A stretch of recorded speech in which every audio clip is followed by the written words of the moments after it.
오늘 하나님께서 우리에게 주시는 말씀은 사도행전 6장 8절에서 15절 말씀입니다. 사도행전 6장 8절에서 15절 말씀. 한 절씩 교독하도록 하겠습니다. 스데반이 은혜와 권능이 충만하여 큰 기사와 표적을 민간에 행하니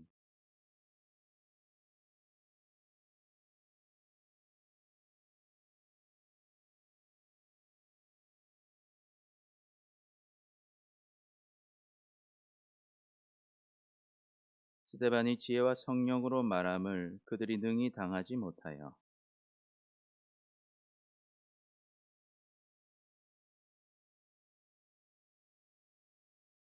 백성과 장로와 서기관들을 충동시켜 와서 잡아가지고 공회에 이르러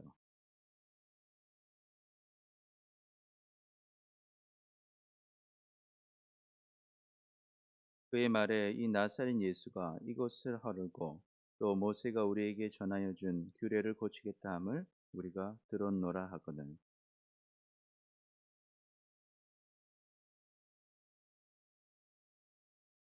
아멘. 제가 잠깐 기도하겠습니다. 사랑해 주님 감사합니다. 오늘도 이렇게 아침부터 저녁까지 거룩한 주일을 맞이하여서 주님 앞에 예배하게 하시니 감사합니다. 하나님, 주님 앞에 오면서 귀한 예물을 주님 앞에 올려드립니다. 하나님, 이 예물에 담겨 있는 우리의 마음을 주님 받아주시고 하나님, 모든 물질의 주님이심을 고백하오니 하나님께서 우리의 삶을 책임져 주시고 인도하여 주시옵소서. 오늘도 말씀을 전하고 듣습니다. 하나님, 말씀 가운데 역사하시는 하나님을 바라보게 하시고 그리고 오늘 말씀을 통해서 더욱 주님을 바라보고 주님과 동행하게 되는 우리 모두가 되게 하여 주옵소서. 예수님의 이름으로 기도드립니다. 아멘. 할렐루야. 오늘도 말씀의 자리로 오신 여러분을 축복합니다. 우리 서로 인사하면 좋겠습니다. 잘 오셨습니다. 사랑합니다. 사랑합니다. 여러분은 그리스도인이십니까? 아멘, 아멘. 그렇습니다. 우리는 우리를 위해서 십자가에서 죽으시고 부활하신 예수님, 그 예수님을 나의 구원자, 또 나의 주인, 나의 하나님으로 모셔서 이제는 살면서도 주님은 내 속에 살고 죽어서도 천국 가서 영원한 행복을 누리는 그리스도인들입니다. 자, 그렇다면 우리의 모습 속에서 그리스도인의 모습은 어떻게 나타나고 있습니까? 요즘 코로나로 또 몇몇의 사건들로 우리 그리스도인의 모습은 세상 사람들로부터 때로는 지탄을 받기도 하고 또 오해를 받기도 합니다. 그래서 참 아쉬움이 있습니다. 그러나 실제 그리스도인의 모습은 어떤 모습일까요? 오늘 본문의 이 스데반의 모습을 보면 참 참된 그리스도인의 모습이 어떤 모습인지 보여주고 있습니다. 그리고 이 참된 그리스도인의 모습이 이 교회의 능력이 되고 하나님의 놀라운 역사로 드러나게 된다는 것을 우리는 보게 되는 것이죠. 그래서 오늘 말씀을 통해서 이 그리스도인의 삶이 어떤 삶인지 어떤 모습인지 한번 생각해보고 우리가 정말 하나님이 원하시는 합당한 그리스도인의 모습을 가지게 되어서 정말 하나님이 주시고 예배하신 복과 은혜를 다 누리고 또 하나님께 쓰임을 받고 많은 사람들에게 이 교회의 능력이 무엇인지 나타내게 되는 우리 모두가 되시기를 축복합니다. 아멘. 그렇다면 그리스도인은 어떤 사람일까요? 그리스도인은 첫 번째 우리 같이 읽어보겠습니다. 시작. 사랑의 사람들입니다.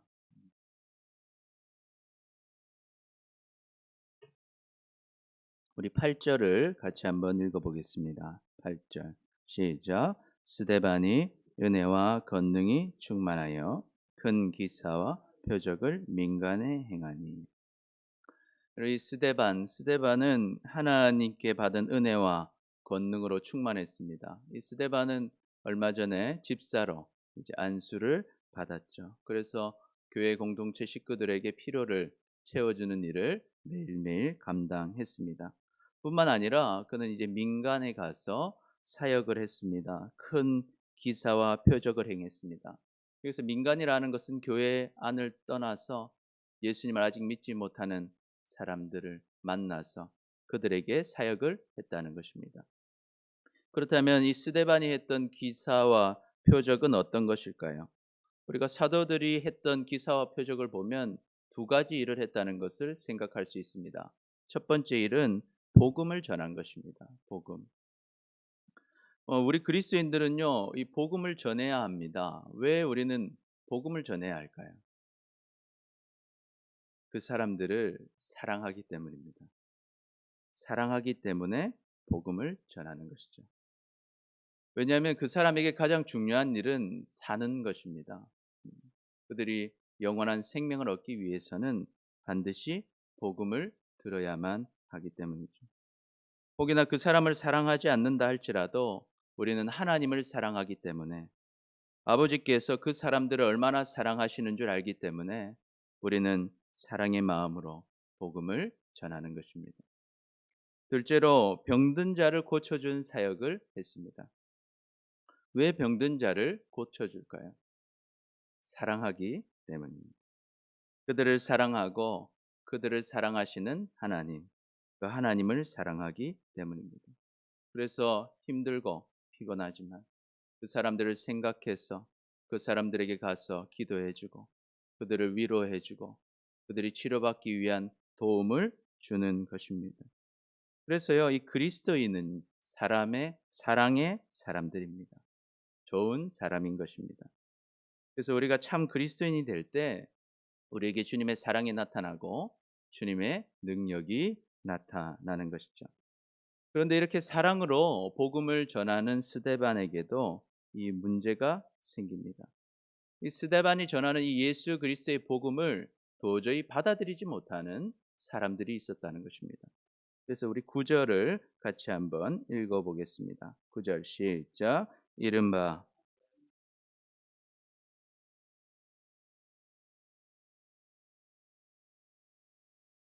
회당에서 어떤 자들이 일어나 스데반과 더불어 논쟁할세. 아멘. 우리 지도를 잠깐 보면요. 이 동그라미 친 곳 왼쪽 가장 아래가 이 구레네입니다. 이 구레네는 이 아프리카, 북아프리카 쪽에 있는 것이죠.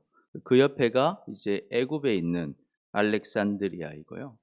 또 그 오른쪽이 이제 이스라엘이 있는 가나안 땅입니다. 그리고 가나안 땅 위쪽으로 보면 이제 길리기아가 있고 또한 그 더 왼쪽으로 갔을 때 이제 에베소가 있는 아시아가 있는 것이죠. 그래서 이 외국에서 살던 사람들, 이 자유민이라는 것은 과거의 노예였지만 이제는 자유롭게 된 사람들, 그리고 그들의 후손들을 말하는 것입니다. 그런데 그들이 이제 자유롭게 되어서 이제 이 예루살렘으로 오게 된 것이죠. 이 사람들은 다 이제 헬라어를 쓰는 사람들이었어요. 그 스데반이 어떤 사람이었습니까? 이 헬라파 유대인이었습니다. 그래서 자기도 이 헬라 말을 통해서 그들이 모이고 있는 회당에 가서 예수님의 복음을 전했던 것입니다. 그래서 근데 예수님의 복음을 전했는데 사람들은 어떻습니까? 이 스데반이 전하는 복음, 예수님께서 바로 이 성경에서 예언되어져 왔던 그리스도라는 이 사실을 받아들이지 못하는 거예요. 그래서 둘 사이에 논쟁이 일어난 것입니다. 그래서 이 자유민들하고 논쟁이 일어나는 게 뭡니까? 자기가 아는 성경 지식으로 이제 싸우는 거예요. 이 자유민들이 자기가 알고 있는 성경 지식 가지고 예수님이 그리스도가 아니라는 사실을 이렇게 변증하려고 했는데 아무리 말을 해도 이 지혜와 성령으로 말하는 스데반의 말에 이 논리적으로 동의하지 않을 수가 없었던 거예요. 그러니까 이 도저히 이 명분이 없으니까 어떻게 합니까? 이 자유민들이 이상한 행동을 하기 시작해요. 우리 11절과 12절 우리 같이 한번 읽어보겠습니다. 시작. 사람들이 매수하여 이 사람이 모세와 하나님을 모독하는 말을 하는 것을 우리가 들었노라 하게 하고 백성과 장로와 서기관들을 충동시켜 와서 잡아가지고 공회에 이르러 이 자유민들이 들어보니까 이 스데반의 말이 맞는 거예요. 예수님이 성경에 예언되어 온 그리스도가 맞는 거예요. 그러니까 이거 도대체 이거 말로 해서는 설득을 할 수 없으니까 어떤 일을 합니까? 사람들을 매수해서 가짜 증인들을 만듭니다. 사람들을 매수해 거짓말을 해서 스데반을 죄인으로 만드는 거예요. 그래서 막 거짓 죄를 지어내서 이 모세와 하나님을 모독했다고 모함하고 백성과 장로와 서기관들 충동시켜서 공회, 이 재판장을 법정으로 끌고 갔다는 것입니다. 그리고 그 법정에서도 똑같이 나쁜 증인들을 세워서 이 모독하게 됩니다. 13절 14절 읽어보겠습니다. 시작. 거짓 증인들을 세우니 이들이 이 거룩한 곳과 율법을 거슬러 말하기를 마지 아니하는도다. 그의 말에 이 나사렛 예수가 이것을 헐고 또 모세가 우리에게 전하여 준 규례를 고치겠다 함을 우리가 들었노라 하거늘. 그래서 이 공회에서도 거짓 증인들 딱 세워서 두 가지 이야기를 하는데, 스데반이 거룩한 곳 성전과 하나님께서 주신 율법을 거스르고 있다. 그리고 그 스데반이 말하는 예수 그리스도가 성전을 헐고 또 모세가 우리에게 준 규례를 고치겠다고 하기 때문에 우리는 이 스데반을 처벌해야 된다라고 주장하고 있었던 것입니다. 여러분, 만약 여러분이 이런 스데반과 같은 상황이 되었다면 여러분은 어떤 마음이 드시겠어요? 우리는 그들의 구원을 위해서 이 헌신해서 사랑의 마음으로 복음을 전하고 또 어려움 있는 사람 도와주고 그들을 위해 기도해 주는 사역을 했는데, 도리어 이 선을 악으로 갚아서 내가 말하는 것을 받아들이지 않는 것뿐만 아니라 거짓으로 만들어서 거짓 증인들 세워서 이제는 죽이려고 하는 것입니다. 아마도 억울할 겁니다. 그리고 분노가 일어나는 것이 당연할 거예요. 그런데 오늘 스데반의 모습은 우리의 생각과 좀 다른 모습을 보여줍니다. 우리 15절 같이 읽어보겠습니다. 시작. 공회 중에 앉은 사람들이 스데반을 주목하여 보니 그 얼굴이 천사의 얼굴과 같더라. 아멘.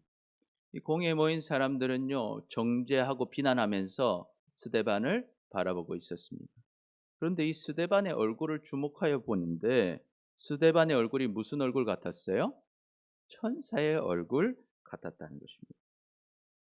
어떻게 이 스데반은 선을 악으로 갚는 사람들 앞에서 억울하게 죽을지 모르는 상황 앞에서 얼굴이 이 천사 같은 얼굴이었을까요?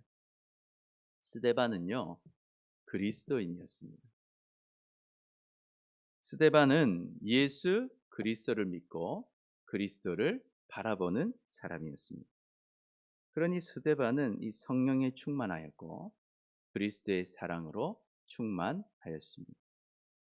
그들을 향한 사랑이 있었던 것이죠. 그것이 이 스데반의 얼굴에 나타난 것입니다. 여러분, 스데반의 얼굴을 보면요, 마치 유대인들이 가장 존경하는 사람 모세의 얼굴을 보는 것 같습니다. 모세는 하나님을 만나고 얼굴에 광채가 났습니다. 얼굴이 빛이 났습니다. 그래서 스데반은 자기 얼굴로 증명하는 것이죠. 나는 하나님의 사람이다. 또 나 자신이 그리스도인이다 하는 것이 어디를 보니까 표시가 났습니까? 얼굴에 표시가 났다는 거예요. 그래서 우리에게도 이러한 증거가 나타나시기를 축복합니다. 우리의 얼굴을 보면 천사의 모습이 보여야 하겠습니다. 그래서 우리 옆 사람 얼굴을 한번 보고 고백해 봅시다. 당신의 얼굴이 천사와 같습니다. 아멘, 아멘. 여러분, 이처럼 그리스도인은요, 이 사랑의 사람입니다. 하나님을 사랑하고 사람들을 사랑하는 사람입니다. 사람들이 해를 가할지라도 우리는 천사의 얼굴로 바라볼 수 있어야 하는 것입니다. 왜 그렇습니까?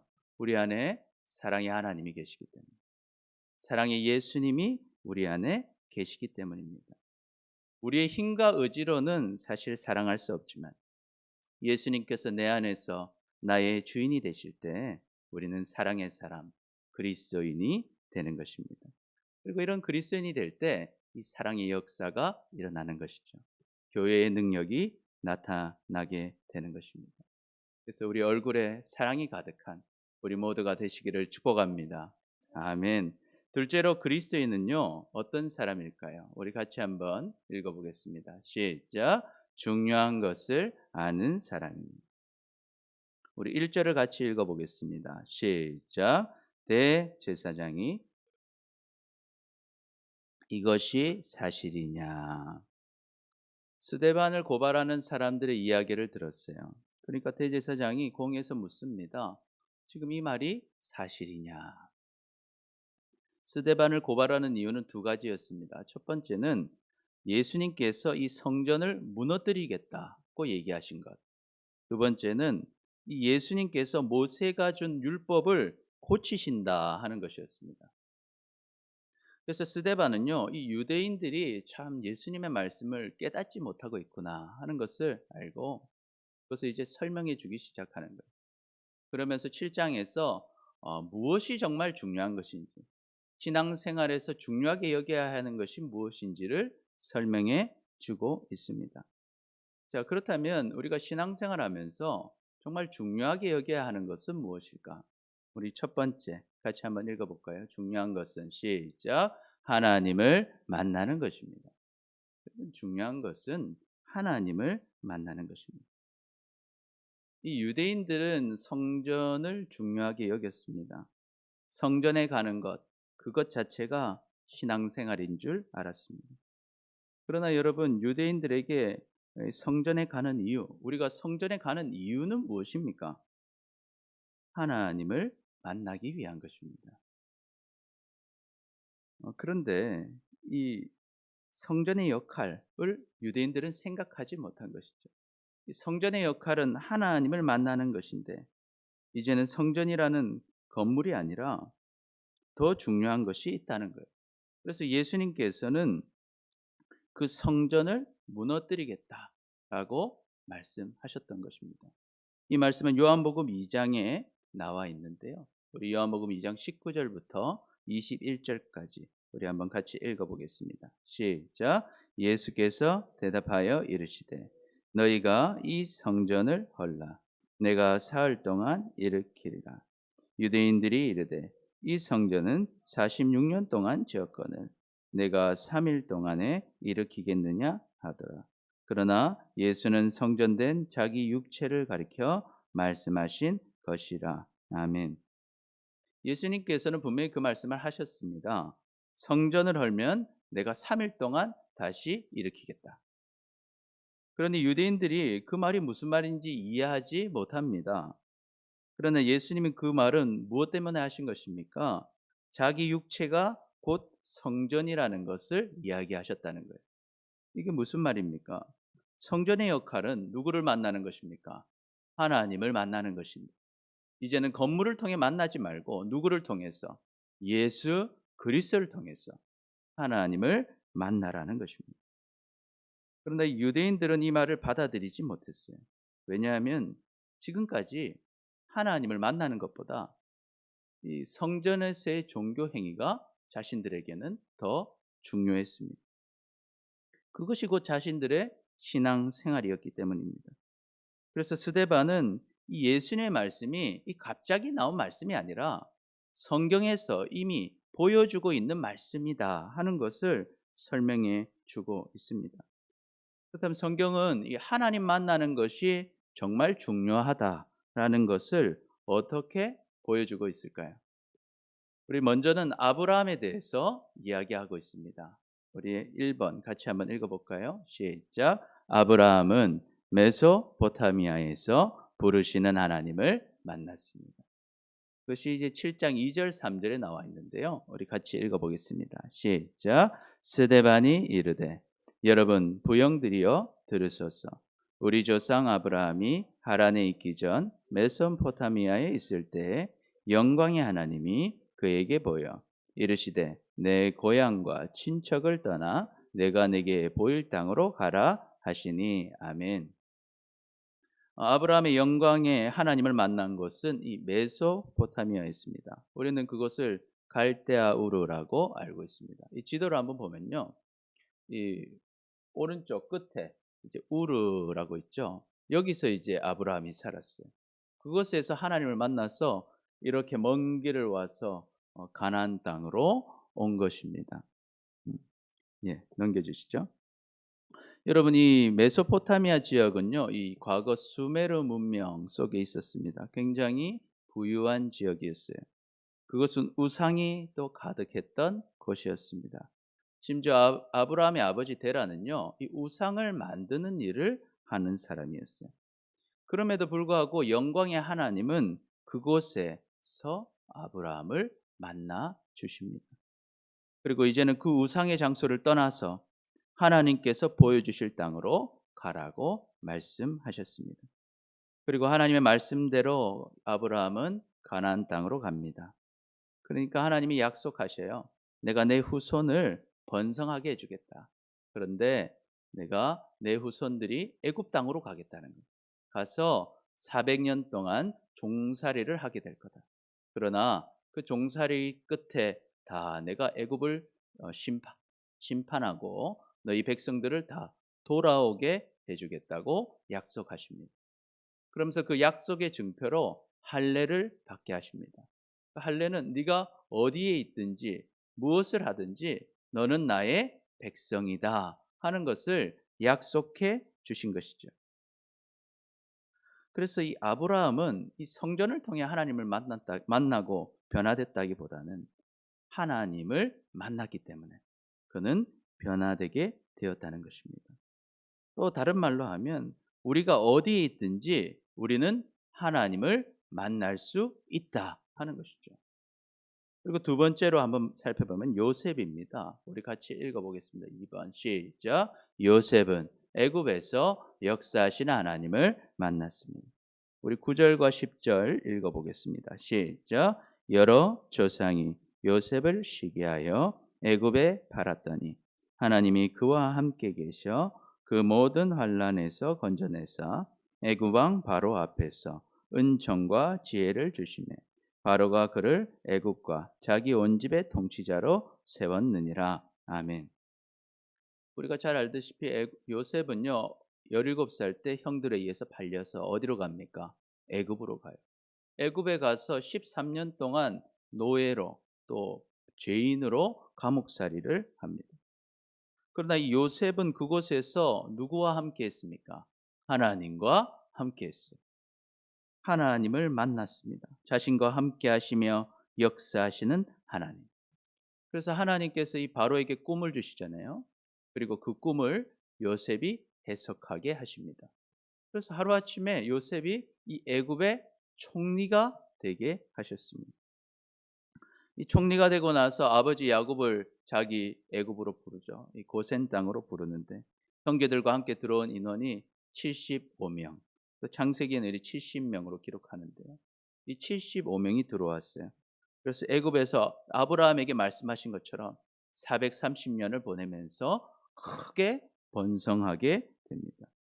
이 요셉이 하나님의 은혜를 누린 것, 그것은 어떤 특정 지역에 성전에 가서 얻은 것이 아니라 하나님을 만났다는 거예요. 그래서 요셉도 하나님을 만났기 때문에 하나님의 역사를 경험했다는 것입니다. 세 번째로 이야기하는 것은 이 모세입니다. 모세. 우리 함께 읽어보겠습니다. 시작. 모세는 이 430년이 지나니까 이 애굽에서 이 요셉을 모르는 바로 왕이 이제 왕위를 잡게 됩니다. 그래서 이스라엘은요 참 고통스러운 노예 생활을 하게 돼요. 특히 모세가 태어났을 때 이 바로는 이스라엘 백성들이 너무 강성해지는 것을 막고자 했습니다. 그래서 남자에게 태어나면 다 나일강으로 던지라고 명령했어요. 그런데 그때 유일하게 산 아이가 있었는데 바로 모세였습니다. 그래서 모세는 어떻게 됩니까? 20절, 21절 우리 같이 읽어보겠습니다. 시작. 그때 모세가 났는데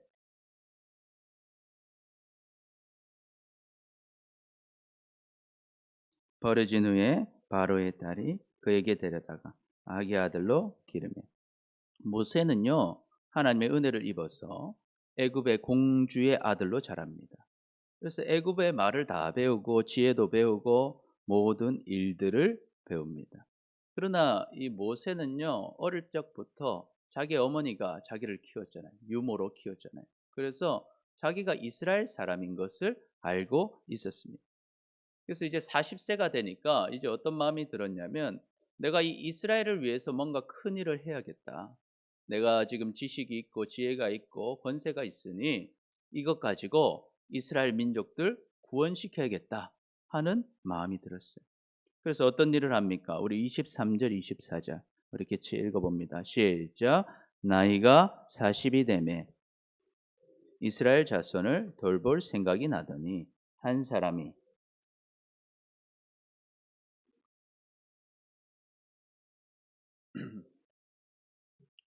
모세는 이스라엘 사람들 생각하면서 딱 보니까요. 한 애국 군사가 이 이스라엘 자기 민족을 막 괴롭히고 있는 거예요. 학대하고 있는 거예요. 그래서 이 정의감이 불타서 아, 내가 지금 이제 일할 때다 싶어서 어떡합니까? 그 애굽인을 때려서 죽여버려요. 그리고 그 이스라엘 사람을 보호해 줍니다. 그래서 속으로 생각했어요. 아, 이제 이스라엘 백성들이 나를 이제 자기 편으로 잘 지켜보겠구나. 이제 나를 따라서 정말 하나님의 구원의 역사가 일어나겠구나 생각했어요. 그런데 실상은 어떻습니까? 완전히 반대였습니다. 다음 날 또 나가 보니까 이스라엘 사람들이 자기들끼리 막 싸우고 있는 거예요. 그래서 모세가 그럽니다. 아니 왜 형제들끼리 싸우냐고. 싸우지 말라고 화해를 시키려고 해요. 그런데 그 이스라엘 사람이요.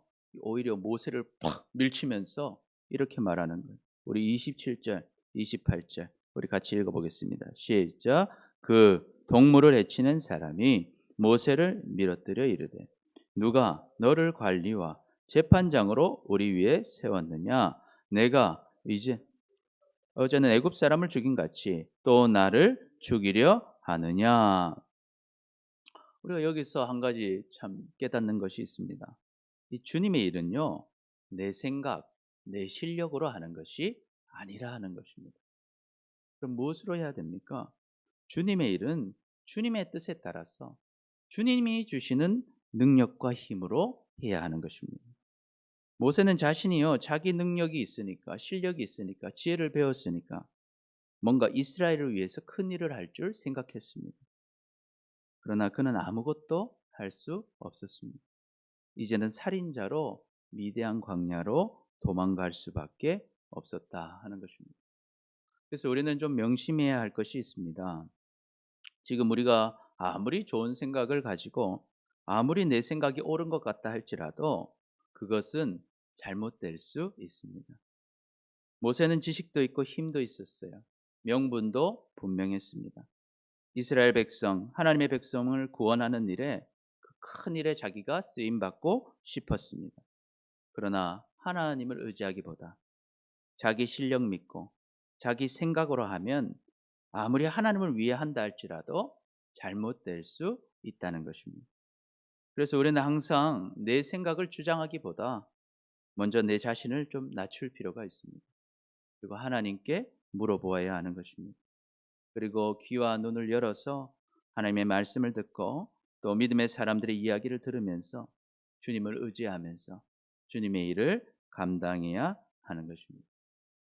그래서 이 모세는요, 과거 40년은 화려한 왕궁에서 멋진 인생을 살았다고 이야기할 수 있습니다. 그러니 자신은 자신이 있었어요. 그런데 다음 40년은 광야에서 목자로 황량한 인생을 살게 됩니다.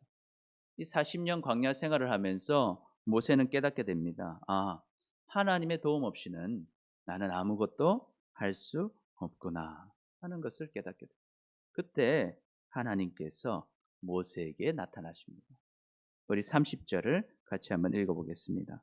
시작. 40년이 참에 천사가 시내산 광야 가시나무 떨기 불꽃 가운데서 그에게 보이거늘. 아멘. 이 시내산은 어디냐면요. 우리 지도 한번 보여주시죠. 동그라미 친 지역입니다. 왼쪽 끝이 고센 땅이 이제 430년 동안 애굽 사람들이 살았던 곳이에요. 애굽 땅입니다. 그런데 이 광야를 나와서 이 시내산에 있을 때, 그 광야에 있을 때 하나님을 만나고 나중에 이스라엘 백성들을 데리고 이 시내산에서 하나님의 율법을 받게 되는 것이죠. 그래서 쭉 올라가서 오른쪽 제일 끝에 예루살렘이 보이시나요? 저렇게 해서 이제 돌아가게 되는 것입니다. 우리 한번 넘겨주시죠. 이처럼 하나님께서는요, 시내산 광야에서 모세를 만나셔요. 그리고 모세에게 말씀하시죠. 내 발에 신을 벗으라. 내가 서 있는 곳은 거룩한 땅이니라. 여러분, 그곳 자체가 거룩한 땅이라기보다는 하나님께서 지금 계신 것이 거룩한 곳이 되는 것입니다. 그래서 중요한 것은 땅이 아니라 하나님을 만나는 것입니다. 그래야 그것이 거룩한 곳이 되는 것이죠. 이처럼 모세는 광야에서 하나님을 만납니다.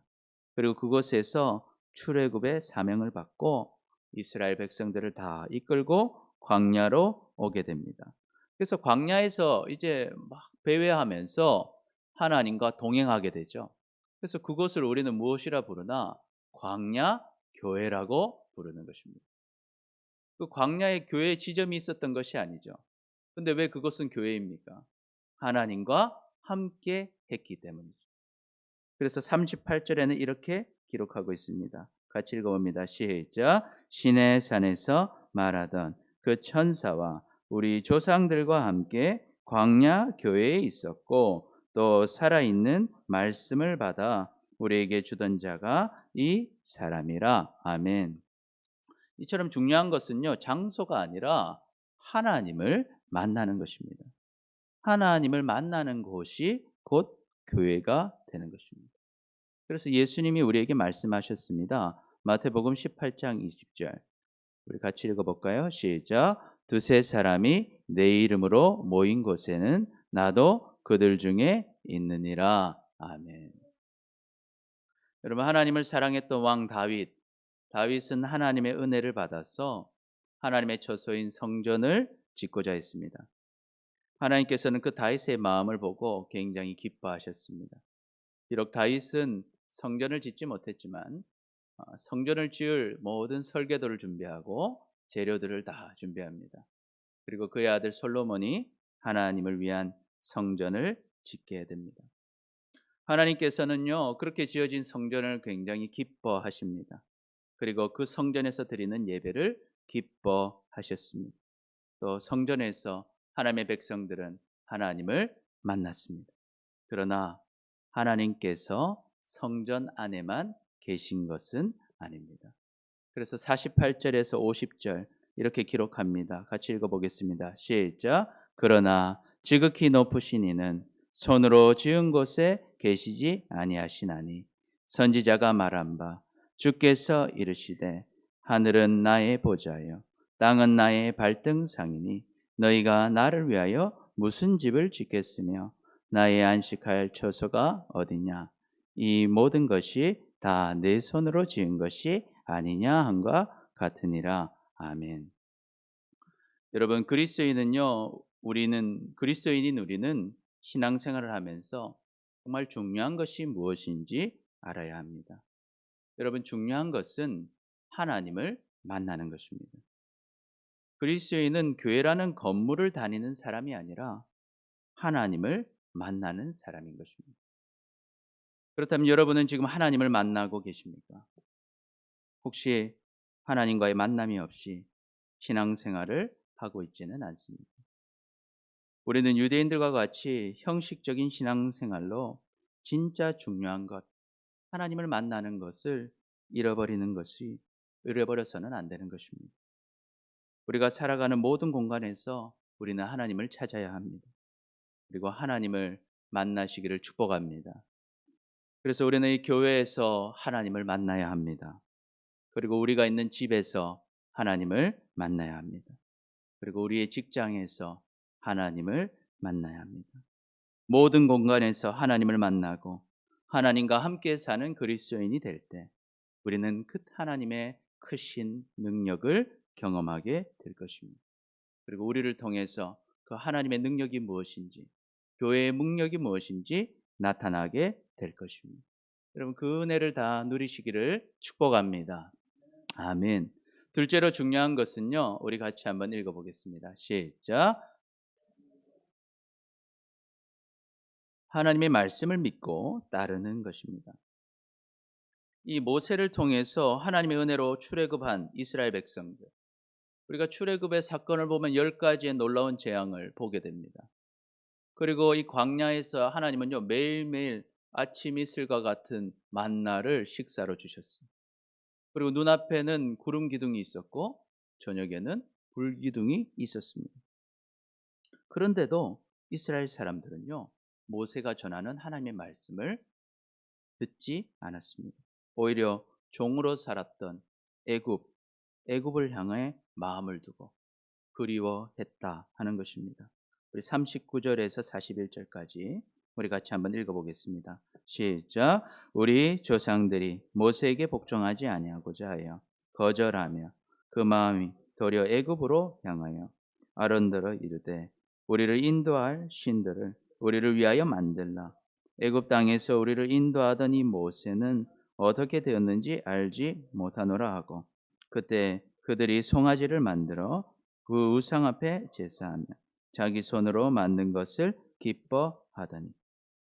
그러다가 이 이스라엘 백성들의 불신앙, 하나님 믿지 못하는 것이 결정적으로 드러나는데, 모세가 하나님 말씀을 받으려고 시내산에 올라갔는데 40일 동안 하나님과 함께 있었습니다. 그러니 이 이스라엘 백성들이 이 모세의 형상이 보이지 않으니까 이 불안한 것입니다. 불안하다. 그래서 어떻게 합니까? 아론과 함께 금 송아지를 만듭니다. 그리고 그 눈에 보이는 우상을 보면서 이 신이 바로 우리를 애굽에서 이끌었던 하나님이고 앞으로 우리를 이끌어줄 신이라고 고백하며 제사합니다. 자기 손으로 만든 그것을 하나님이라고 고집하면서 기뻐하는 것입니다.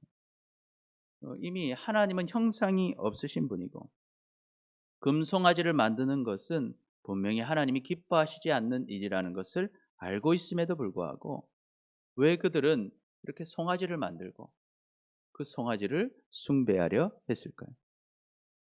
그들이 지금까지 태어나서 본 신은, 애굽에서 본 모든 신은 다 형상이 있었기 때문입니다. 자신들이 알고 있는 신의 모습은 다 형상이 있었기 때문에 하나님도 형상이 반드시 있어야 한다고 생각했던 것입니다. 하나님은 형상이 없고 만들지 말라고 하셨음에도 불구하고 자기 생각을 끝까지 꺾지 않고 하나님을 믿지 않았던 것이죠. 그러니 그들은 하나님의 백성으로 부름을 받았습니다. 그리고 하나님께서 새로운 삶을 약속하셨음에도 불구하고 이렇게 믿지 않기 때문에 광야에서 벗어나지 못하는 불행한 인생이 되어버렸다는 것입니다.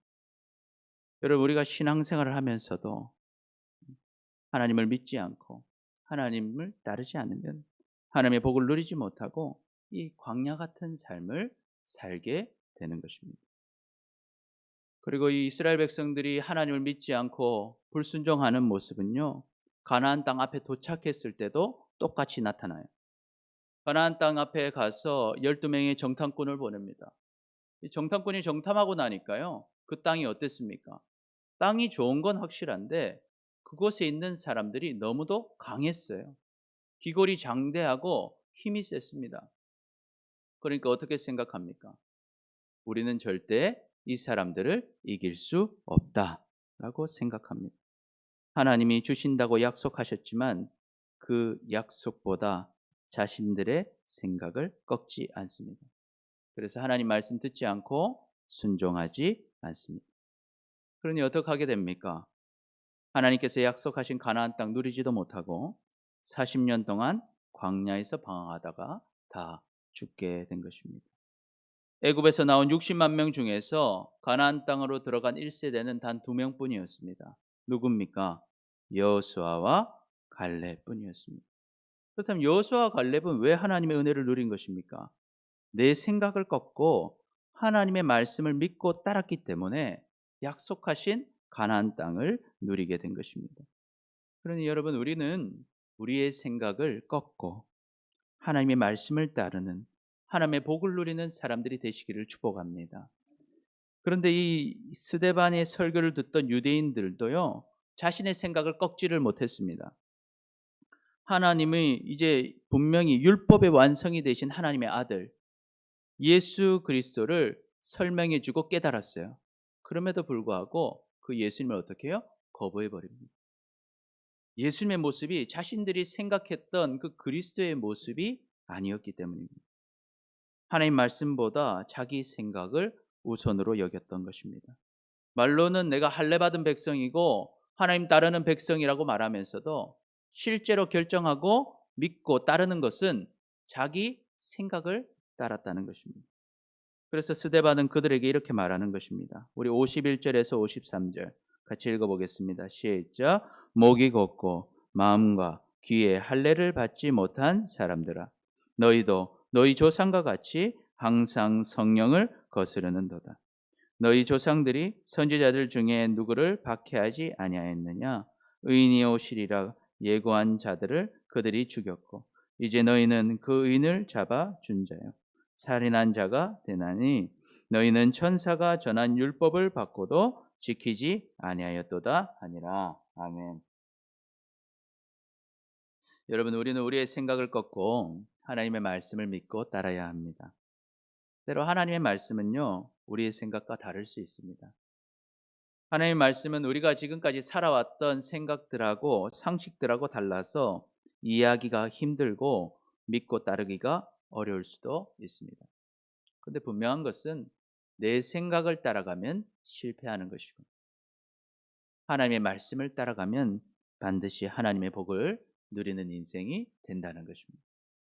왜 그렇습니까? 복은 하나님께서 주시는 것입니다. 그리고 모든 것의 주인이 하나님이신 것입니다. 여러분, 우리는 그리스도인입니다. 우리는 중요한 것이 무엇인 줄 아는 사람들입니다. 중요한 것 첫 번째는 무엇입니까? 하나님을 만나는 것입니다. 그리고 중요한 것은 내 생각을 꺾고 하나님의 말씀을 믿고 따르는 것입니다. 여러분, 이 사실을 잊지 마시기를 축복합니다. 그러면 우리를 통해서 교회의 능력이 나타나게 될 것입니다. 마지막으로 그리스도인은요, 어떤 사람일까요? 세 번째 같이 읽어봅니다. 시작. 예수님을 바라보는 사람들입니다. 우리 그리스도인들은요, 예수님을 바라보는 사람들입니다.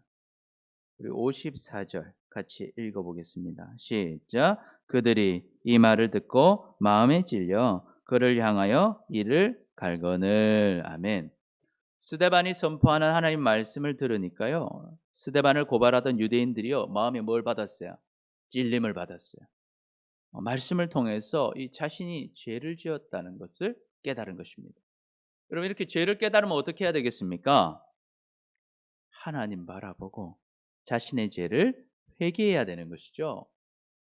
자신이 깨달은 죄를 회개해야 하는 것입니다. 그런데 이 유대인들은 어떻게 합니까? 하나님을 바라보는 것이 아니라 자신의 죄를 깨닫게 한 스데반을 주목합니다. 그리고 어떻게 해요? 스데반을 미워하는 거예요. 스데반을 향해 분노합니다. 그런데 이 분노를 받고 있는 스데반은 이런 상황 속에서 누구를 바라보고 있습니까? 우리 55절, 56절 같이 읽어보겠습니다. 시작. 스데반이 성령 충만하여 하늘을 우러러 주목하여 하나님의 영광과 및 예수께서 하나님 우편에 서신 것을 보고 말하되 보라 하늘이 열리고 인자가 하나님 우편에 서신 것을 보노라 한대. 아멘. 스데반은 지금 자신을 모함해서 죽이려고 하는 사람들 앞에서 누구를 바라봅니까? 예수님을 바라봅니다. 성령에 충만해서 하늘을 우러러 하나님의 영광과 하나님 우편에 서신 예수님께 주목합니다. 그리고 고백합니다. 보십시오. 하늘이 열리고 예수님께서 하나님 우편에 서 계십니다. 그 예수님을 함께 바라봅시다. 여러분, 우리는 예수님을 바라봐야 합니다. 오늘 우리는 지금 하나님의 말씀을 전하고 있고 하나님의 말씀을 듣고 있습니다. 여러분은 지금 누구를 보고 계십니까? 여러분 예수님을 보고 계십니까? 아니면 사람을 보고 계십니까? 유대인들은 하나님의 말씀을 들으면서도 하나님을 바라보지 못합니다. 그러나 그리스도인인 스데반은요, 유대인들의 분노의 눈빛 속에서 죽음의 위협 속에서도 성령에 충만하여 하늘의 영광 중인 계신 누구를 바라봅니까? 예수님을 바라보는 것입니다. 그런 사람에게 주님의 역사가 나타나는 것입니다. 우리도 그 예수님을 바라보시기를 축복합니다. 이 유대인들은요, 예수님을 함께 바라보자는 그 선포에 어떡합니까? 귀를 막습니다. 그리고 일제히 달려들어서 스데반을 성 밖으로 끌고 갑니다. 그리고 스데반에게 돌을 던지기 시작합니다. 우리 57절, 58절 읽어보겠습니다. 시작. 그들이 큰 소리를 지르며 귀를 막고 일제히 그에게 달려들어 성 밖으로 내치고 돌로 칠세 증인들이 옷을 벗어 사울이라 하는 청년의 발 앞에 두니라. 그래서 이 스데반은 이제 돌에 맞게 되었어요. 돌에 맞아서 죽어가고 있었습니다. 근데 그 스데반이요, 기도를 합니다. 기도를 해요. 어떤 기도를 하고 있습니까? 우리 59절, 60절 읽어보겠습니다. 시작. 그들이 돌로 스데반을 치니 스데반이 부르짖어 이르되 주 예수여 내 영혼을 받으시옵소서 하고 무릎을 꿇고 크게 불러 이르되 주여 이 죄를 그들에게 돌리지 마옵소서 이 말을 하고 자니라. 아멘. 여러분, 어떻게 스데반은 죽으면서까지 주님께 내 영혼을 위탁해 달라고, 어떻게 스데반은 죽으면서까지 자신을 죽이고 있는 자들에게 이 자들의 죄를 용서해 달라고 기도할 수 있었을까? 스데반은 죽음의 순간까지 예수님을 바라보는 그리스도인이었기 때문입니다. 스데반이 예수님 바라보니까요, 스데반의 모습 속에 예수님의 모습이 보입니다.